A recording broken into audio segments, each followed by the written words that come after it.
good evening, and welcome back to New Mexico Entertainment Television, where you continue to be in the know for all things events and entertainment in New Mexico. I'm Teresa Robinson, and on this month's episode, we are covering topics from our February issue, which is our love issue. On this month's episode, we have comedian Sarina Ochoa. Dr. Timothy E. Nelson discusses his book, Blackdom, New Mexico, The Significance of the Afro-Frontier, and singer-songwriter Erin Bent talks about her new single, What I Crave. So, let's get started. Sarina Ochoa took the plunge and made the choice to dive into comedy. Tonight, we talk about how the journey has been so far and where she hopes comedy will take her. Thanks, Sarina, for joining us tonight. I'm really happy to have you on the show. So we're going to start with the obvious question. When did you discover that comedy was your wheelhouse? Literally a month ago at One Liner Madness, the competition in town. I had always suspected I was funny, but this confirmed it. So just to be clear, because I was at that event where you placed second. Yeah. That was your first time doing comedy? Not my first time doing comedy, but I had been a month in at that point. Oh my goodness. So that was my first big show. Okay, how did you get through that? I don't know. Everyone had Red Bull and alcohol, and I'm perseverance, willpower, I guess. Okay, so what led you to it? Because as I found out, you were doing MMA before you got into comedy. So what was it about comedy that drove you another direction? Well, I've always suspected I was funny, I've had theories about it, and I think sometimes we think we know why we do things, but we don't. But there was something that was telling me to try it, and I did that, and I'm very happy I did that, because so far, so good. So far, so good. So what is it that you love about comedy? It feels really good to make people laugh, and I don't want to get too Freudian or anything. I'm validation, but I think there's some part of that. But I don't know. I think it's kind of instinctual, and it's a little more natural. I'm unnatural at it, and I don't know what I'm trying to say. I did it because I thought it'd be fun, and that's an honest answer. So when it comes to comedy, I mean, who are your influences? Who do you turn to that inspires you? Yeah, honestly, my friends and family, just because you're hanging out with them all the time, and they have a sense of humor, you have a sense of humor, and you're kind of adjusting to what they find funny, and going from there. You just really feed off of each other's senses of humor. But obviously they're not professionals. So professionally, I think my dad showed me Richard Pryor when I was 10, because he's a good dad. Oh yeah, that sounds right. Yeah, he's check this guy out. You're gonna learn some language here. And then from there I went down this rabbit hole to Carlin, Bill Hicks, Mitch Hedberg, and then fast forward. And now there's so many female comedians that are killing it. And they're incredible, and they're so funny. So Taylor Tomlinson, Michelle Wolf, Ali Wong, I think they're all incredible. So you are a New Mexico comedian, so I have to ask, one, what is it like being a comedian in New Mexico? And two, are there comedians here that you feed off of that, you're just feeling their energy? Yeah, I'm really glad I started here and not anywhere else, because it seems like the community's so tight and supporting and small, and there's a lot of women in it, which surprised me, and they're so good, and there's a lot of queer women and queer people too. So I'm all right, I think we'll be fine here. But I think recently they might have added a new open mic. So pretty much there's an open mic almost every night, so you can get up and get experience. Which, considering it's a smaller scene, I don't know if you could get that in other places. And with Dry Heat too, Sarah and Kelly, what they're doing is amazing. And they brought a little comedy club here to Albuquerque, and then there's another, I think Casadas is opening. So I feel like Albuquerque's on the edge of something good with comedy. Good, wonderful. So what can we expect from you coming up here this year? Well, I do I had 2 shows this last weekend, and then I'll be on a show at the beginning of March at Hollow Spirits. Bonnie Bighart runs that show. It'll be a lot of fun. And then after that, it's TBD. But I'm sure there'll be something, so keep an eye out for me. Wonderful. Yeah. Well, where can people find out more about you? My Instagram and my Facebook page. YouTube, apparently. I think you can Google me and find all my secrets online. I love it. You're like, maybe YouTube. Go ahead and search. You'll find all my hobbies by Google searching me. Well, Sarina, thank you for coming out tonight and talking with me, and we are looking forward to how your career flourishes here in New Mexico. Yeah, thank you so much for having me. Absolutely. We'll be back.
Dr. Timothy E. Nelson is a remarkable individual with a diverse background and a passion for uncovering untold stories. He has made Blackdom, New Mexico, the focus of his teachings. Tonight, we talk about his book, Blackdom, New Mexico, and the significance of the Afro-Frontier, future projects, and upcoming readings. Thank you, Dr. Nelson, for joining us this evening. So I want to start by asking you to tell us a little bit more about your book. The book, it's an academic book. However, when it comes to entertainment, it's as if there's a whole new genre of film for Black folks in general. So, for example, if you were like watching Harder They Fall and you wanted more, this is the book for you because it begins a whole new journey in that kind of world. Absolutely. So what inspired you to share this story in particular? Because you are passionate about it. Because it's family. My grandfather, he's from Lott, Texas. But the other thing is that the way that history is told, it's, Black people are kind of extracted from this particular history that I'm talking about. And the racialization in New Mexico and the borderlands kind of doesn't allow Black folks to appear as dynamic as they really were. Absolutely. So that's kind of the inspiration that drives me when I'm so passionate.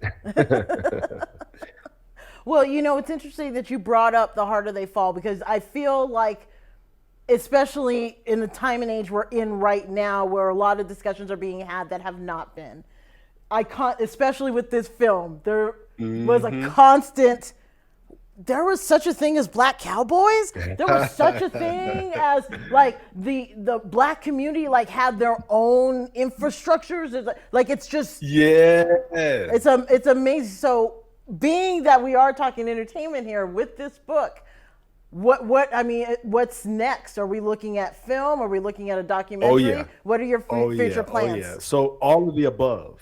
So from podcasts, it'll be streaming, this and that, when it gets into entertainment, because it's a whole new generation, a whole new genre of ideas about Black people. For example, have you ever heard of Black women in the Wild West? Now you say The Harder They Fall, but I mean as a unit, not as an individual with a gun, solo.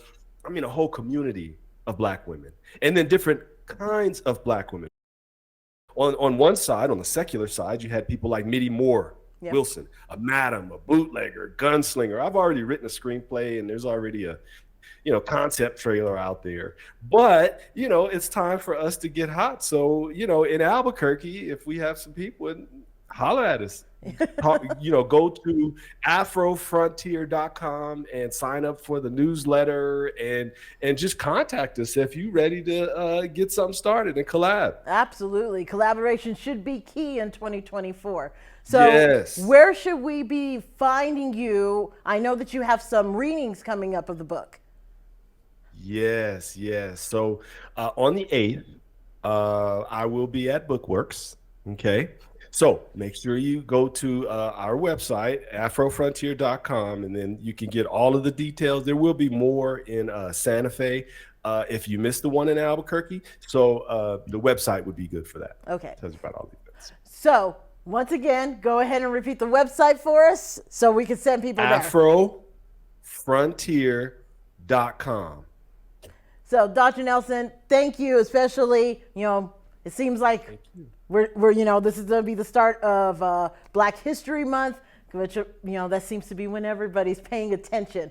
But I like the fact that you're talking about this 365 days a year, not just for 1 month. This is holiday season all year, but this is the big time, right? Exactly. This is the Super Bowl. Exactly. Mm-hmm. So thank you for joining us this evening, and thank you so much for what you're bringing to the community, and we are really looking forward to what this book does. Thank you. We'll be back.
Erin Bent is a classically trained singer and songwriter who uses her deep understanding of music to create introspective and autobiographical folk songs of the highest quality.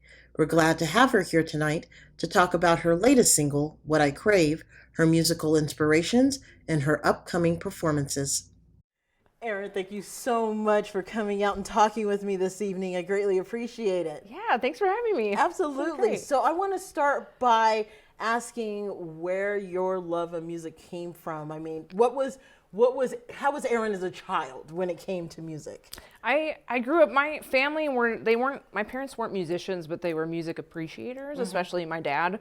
So I definitely was encouraged from a very early age. And I think I just fell in love with it from the time I was like wee little. And I remember being in love with, of course, like Disney stuff. And it was what really first moved me as a kid, and my family was really encouraging about it. So. Well, I have to say, I know you're classically trained and taught. But it's like your voice is like this intoxicating mix of like Martina McBride meets Sarah Brightman meets Nancy Wilson and Reba McEntire. Like there was just so much of a mix. Thank you so much. I mean, how did you develop that voice? Did the training really just change it from what you thought it would be to something else, or? Oh, absolutely. Yeah. I always think, I guess I feel like we always maybe think we can do something a lot better than we really can. Yeah. And I was maybe 13 or 14 when I first started vocal lessons, and I could carry like a pitch or like a tune, but once I started taking actual instruction, it definitely, like, you learn how to breathe, you learn how to like really sustain that voice. It really changed my little world. And that's so funny that you mentioned Sarah Brightman, because my first vocal lesson I ever went to, I brought what I wanted to sing, which was In Sync and Faith Hill. And my vocal coach warmed me up, and she was like, yeah, I'm going to give you a copy of Phantom of the Opera. And she did that, and then I listened to it and was blown away. And I from there, I was all in. It's just that vibrato that I hear in some of your music. I'm just like, why is that? Who's that? Reminds like it's Sarah Brightman. It was like, it's like but with the classical training, it just, your voice just develops in a way that, I mean, it's really like, it's too many voices to, it's like you got 4 people up in there, but it creates some of the most catchiest, entertaining music. And congratulations that you just released a new single, What I Crave. So what is the story behind this song? So this song's a lot. It actually is, I started kind of writing it based off of a memory that I had of me just kind of being small and probably for doing something wrong, was sitting in a corner and had to sit in a corner, and I would sing to myself, which is some of the lyrics in the song, but I would sing to myself all the time when I was younger, and I know my relatives would catch me doing that, and I was always a very musical child, but it really was a song I wanted to kind of write about, about my love for singing and for performing and stuff like that. When I was younger, I wrote a lot about heartbreak, and I think that's the easiest thing to write about, is like, this boy broke my heart. And so I wanted to write something that was like more of an anthem, I guess. Yeah, and that's where it came from. Listening to all your song, you're just going through your catalog today. I mean, it seems like you really do draw from an inspiration of just what's happening in your life. Yes. And so how is your process when it comes to songwriting? It's changed throughout the years. When I was younger, songs used to just hit me kind of like little lightning bolts. But I feel like over time, like, I don't really sing a lot of those songs I wrote when I was real young, or like 14 or 15. But I think over time you just evolve by listening and kind of just playing and practicing, which people never want to hear. Yeah.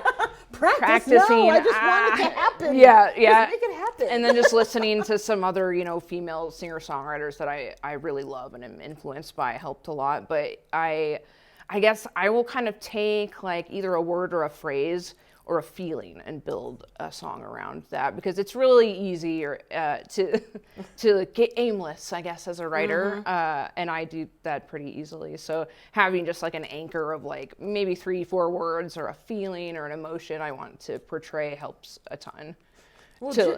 Just talking about influences, I'm wondering, one, who are your musical influences? And being a New Mexico artist, what influences you when it comes to this state? Ooh, that's a great question. So Sarah Brightman obviously was one of the first ones classically. Josh Groban was a huge influence of mine. I got to see him in Sweeney Todd in December. Wow. Oh, wow. Yeah. Second row. It was amazing. My daughter's going to be very jealous right now. Oh my God.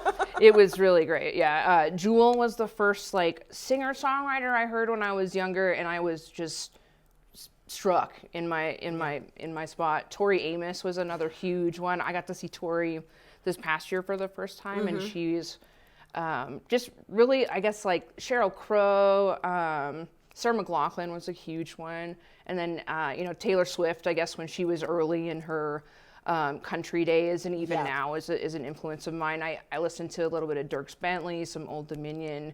Alison Krauss was a huge, was a huge influence of mine.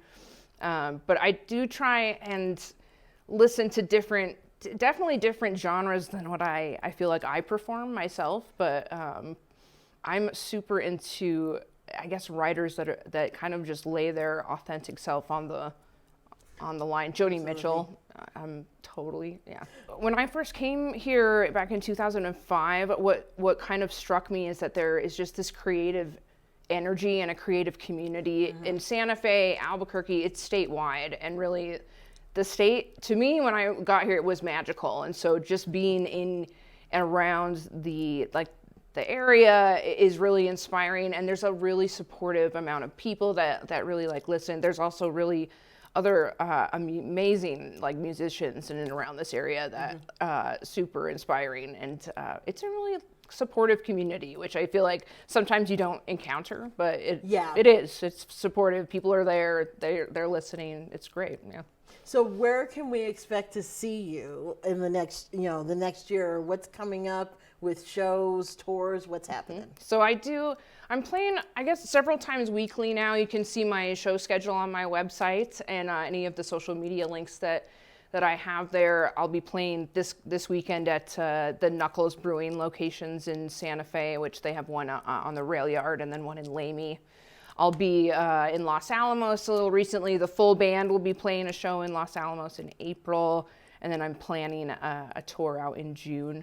That'll be mostly West Coast, and Pacific Northwest, I guess, Montana. Oh, wow. Okay. We're working on the East Coast for the fall, so yeah. Yeah. So where can people find out more about you, your music, everything? My website, of course, is a good place. I guess good old Google. You can Google Erin Bent, and it'll throw you up a bunch of stuff. I do have a Facebook page, facebook.com/ErinBentMusic. The website's probably the best place for that, and Instagram, of course, has become a hub for information. So. Well, Erin, thank you again for joining me tonight. Thank you It was so much, wonderful Teresa. to hear about how you started and your inspirations, and I'm just looking forward to what you're going to do for this upcoming year. Thank you so much. Yeah, me too.